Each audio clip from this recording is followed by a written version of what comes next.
இந்த ரெட்டை இலையோட இருக்கிற வரைக்கும் பெனிஃபிட்டை நீங்கள் அறுவடை பண்ணலாம். ரெட்டை இலையை விட்டுட்டு நீங்கள் போயிட்டீங்கன்னா உங்களை விட்டு அதிமுக போயிடும், உங்களை விட்டு மக்கள் போயிடுவாங்க. செங்கோட்டையன் அந்த பிராந்தியத்தின் மிக முக்கியமான தலைவர்னு கூட சொல்ல முடியாது. அவர் ஒரு பெரிய மாஸ் லீடரும் கிடையாது. அவருடைய தொகுதிக்குள்ள ஒரு செல்வாக்கு இருக்கலாம். அந்த செல்வாக்கே என்னை பொறுத்தவரை சந்தேகத்துக்குரியதுன்னு நான் சொல்லுவேன். 9 டைம்ஸ் எம்எல்ஏ, ஏடிஎம்கே எம்எல்ஏ, 9 முறையும் இரட்டை இலை சின்னத்தின் மூலமாக வென்றவர். இன்னைக்கு இரட்டை இலை சின்னத்தை விட்டு வெளியில போயிட்டால் அவர் கதி என்னவாகும், அவருடைய வெற்றி வாய்ப்பு எந்த அளவுக்கு இருக்கும் அப்படிங்கிறது சந்தேகத்துக்குரியது. இந்த எஸ்பி வேலுமணி மாதிரியோ இல்லாட்டி களத்தில் இறங்கி சந்து வந்தெல்லாம் புகுந்து வேலை பார்க்குற ஒரு செந்தில் பாலாஜி மாதிரியோ இவர் எப்போதுமே வேலை பார்த்தது கிடையாது.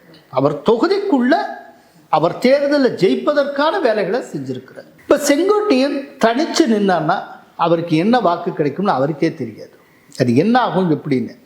இப்போவே செங்கோட்டையன் நீக்கினாங்களே, இத்தனை காலம் இருந்திருக்கார்ல, நீக்கப்பட்டதுக்கு எதிர்ப்பு தெரிவித்து அதிமுகவுக்குள்ளேயே செங்கோட்டையன் ஆதரவாளர் நூற்றுக்கணக்கில் ஆயிரக்கணக்கான பேர் திரண்டு ஏதாவது ஊர்வலம் போயிருக்காங்களா? எடப்பாடியாரை எதிர்த்து ஆர்ப்பாட்டம் பண்ணியிருக்காங்களா? ரகலை பண்ணியிருக்காங்களா? ஏதேனும் இடத்துல போராட்டம் நடந்திருக்கா? ஏதாவது ஒன்று சொல்லுங்கள்.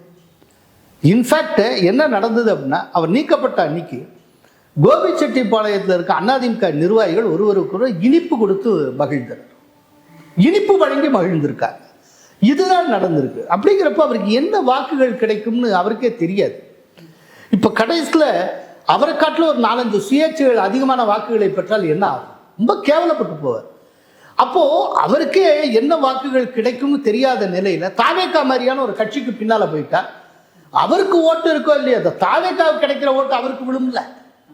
அப்போ அதை தன்னுடைய ஓட்டுன்னு சொல்லிக்கலாம்ல.